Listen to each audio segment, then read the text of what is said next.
یا ایھا الذین آمنوا، اے ایمان والو، اللہ کا پیغام مومنوں کے نام۔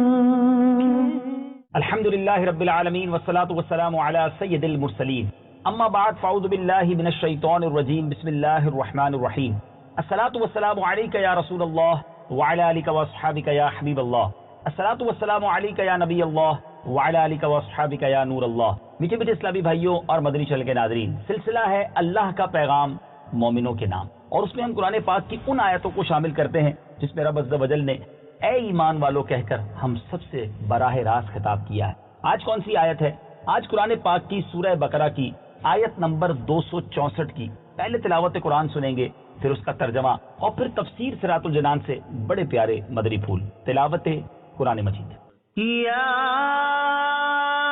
ایھا الذین آمنوا لا تبطلوا صدقاتکم بالمن والأذى كالذي ينفق ماله رئاء الناس ولا يؤمن بالله واليوم الآخر فمثله كمثل صفوان عليه تراب فأصابه وابل فتركه صلدا لا يقدرون على شيء مما كسبوا والله لا يهدي القوم الكافرين۔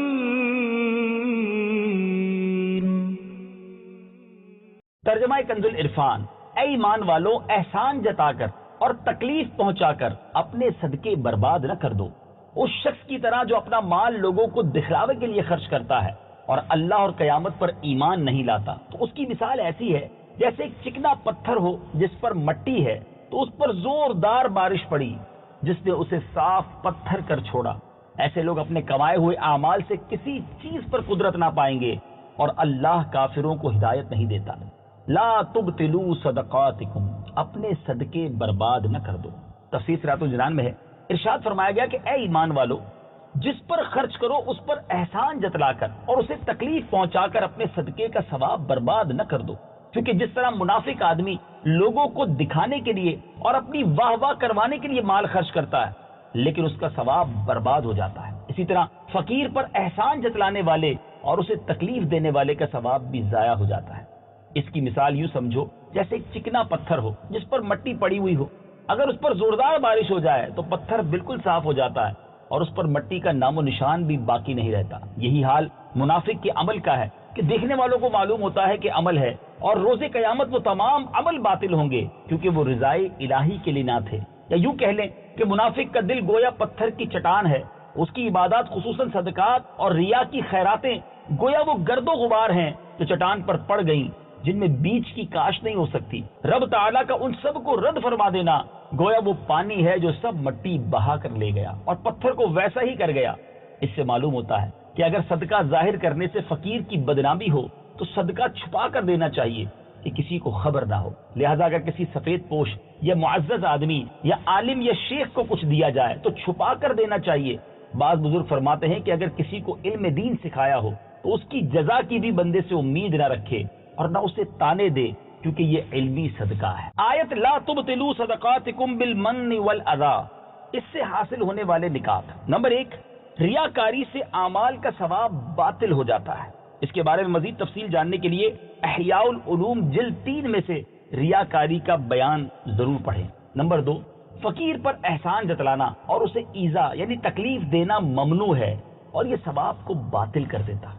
نمبر 3، کافر کا کوئی عمل بارگاہ الہی میں مقبول نہیں۔ نمبر 4، جہاں ریاکاری یا اس طرح کی کسی دوسری آفت کا اندیشہ ہو وہاں چھپا کر مال خرچ کیا جائے۔ نمبر 5، اعلانیہ اور پوشیدہ دونوں طرح صدقہ دینے کی اجازت ہے، جیسا کہ سورہ بقرہ آیت نمبر 271 اور 274 میں صراحت کے ساتھ اس کا بیان ہے لیکن اپنی قلبی حالت پر نظر رکھ کر عمل کیا جائے۔ افسوس کہ ہمارے ہاں ریاکاری، احسان جتلانا اور ایذا دینا یعنی تکلیف دینا، تینوں بد اعمال کی بھرمار ہے۔ مالدار پیسہ خرچ کرتا ہے تو جب تک اپنے نام کے بینر نہ لگوا لے یا اخبار میں تصویر اور خبر نہ چھپوا لے اسے چین نہیں آتا۔ خاندان میں کوئی کسی کی مدد کرتا ہے تو زندگی بھر اسے دباتا رہتا ہے، جب دل کرتا ہے سب لوگوں کے سامنے اسے رسوا کر دیتا ہے۔ جہاں رشتہ دار جمع ہوں گے وہیں اپنے مدد کرنے کا اعلان کرنا شروع کر دے گا۔ اللہ تعالیٰ ایسوں کو ہدایت عطا فرمائے۔ میٹھے میٹھے اسلامی بھائیوں، تفسیر صراط الجنان کے مدنی پھول تو پورے ہوئے، مگر یہ آیت واقعی جھنجھوڑ دینے کے لیے کافی ہے۔ آج کیسا برا حال ہے، کسی کی مدد بھی کرتے ہیں، احسان جتاتے۔ یاد نہیں میں نے تمہیں قرضہ دیا تھا، میں نے نوکری لگوائی تھی، تمہارا گھر میں نے بنا کے دیا تھا، اپنے بچے کی شادی کے وقت میرے پاس ہی تو آئے تھے۔ ہم کبھی سوچتے ہیں اس کے دل کی کیا کیفیت ہوتی ہوگی، وہ کتنا اندر ہی اندر افسوس کرتا ہوگا کہ کاش میرے پاس رقم ہوتی تو میں اس سے کبھی مدد نہ لیتا۔ اور یہ جب بھی مدد کرنے والا دل توڑتا ہے وہ سوچے صدقہ تو گیا مگر دل آزاری کا عذاب بھی گلے پڑ گیا۔ ایسا کبھی نہ کیجیے، اللہ کی رضا کے لیے مدد کیجیے، اللہ کی رضا کے لیے صدقہ دیجیے۔ بلکہ سچی بات تو یہ ہے، صدقہ کرنے والے، مدد کرنے والے کو تو اللہ کا شکر ادا کرنا چاہیے کہ مولا تیری مہربانی، مجھے دینے والا بنایا، مانگنے والا نہیں بنایا۔ کسی سے بدلہ کیوں چاہیں، ہم اپنے اللہ سے بدلہ لیں گے، اس سے اجر لیں گے۔ بزرگان دین کا کیا پیارا انداز ہوتا۔ امہات المومنین حضرت ام سلمہ رضی اللہ تعالی عنہا کا یہ معمول تھا کہ جب آپ اپنے غلام کے ذریعے صدقہ کسی غریب کو بھجواتی تو فرماتی دیکھو صدقہ تو دینا، اس سے اس کے بدلے کوئی دعا نہ کروانا، اور اگر وہ کوئی دعا کر دے تو اسے نوٹ کر کے آنا۔ مثال کے طور پہ کوئی غریب صدقہ لے کر دعا کرتا، غلام آ کر بتاتے کہ امی حضور آپ کا صدقہ اسے دیا تو اس نے یہ والی دعا کی ہے۔ آپ ہاتھ اٹھاتی، اس غریب، اس فقیر کے لیے بھی وہ دعا کرتی جو اس نے ان کے لیے کی تھی، اور پھر فرماتی دعا کا بدلہ دعا ہو گیا، صدقے کا ثواب اللہ سے لیں گے۔ اللہ اکبر، کیا مینٹلٹی تھی، کیا ذہن تھا۔ اور آج بندہ جب بھی مدد کرتا ہے نارملی اب اس سے بدلہ چاہتا ہے، کچھ تو احسان جتاتے ہیں اور کچھ بدلے کی امید رکھتے ہیں۔ مثال کے طور پہ کسی کو گھر دلا دیا تو اب تمنا ہے کہ اپنے گھر میں بھی تو بلائے نا، دعوت بھی تو کرے، جب ملے تو مجھ سے عزت سے ملے، کیونکہ میں نے نوکری دلائی ہے، میں نے لون دیا ہے۔ خود اپنے دل سے پوچھیں، یہ جو آپ چاہ رہے ہیں کہ آپ کو رپلائی ملے، آپ کی عزت ہو، آپ کو دعوت پہ بلایا جائے، آپ سے بڑی احترام سے سلام کیا جائے، کیوں؟ اس لیے کہ آپ نے صدقہ دیا، اس لیے کہ آپ نے مدد کی، تو یہ تو بدلہ ہوا نا۔ اللہ کی رضا کے لیے یہ سارے کام کیجیے۔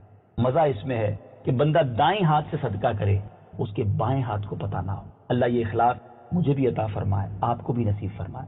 شاندار آیت، خوبصورت میسج، اللہ کرے دل میں اتر جائے میری بات۔ سلسلہ دیکھتے رہیے، اگلے سلسلے اللہ کا پیغام مومنوں کے نام میں ایک اور آیت قرآنی لے کر حاضر ہوں گے اور اس کی برکتیں حاصل کریں گے۔ صلو علی الحبیب صلی اللہ تعالی علی محمد صلی اللہ علیہ وسلم۔ یا ایھا الذین آمنوا، اے ایمان والو، اے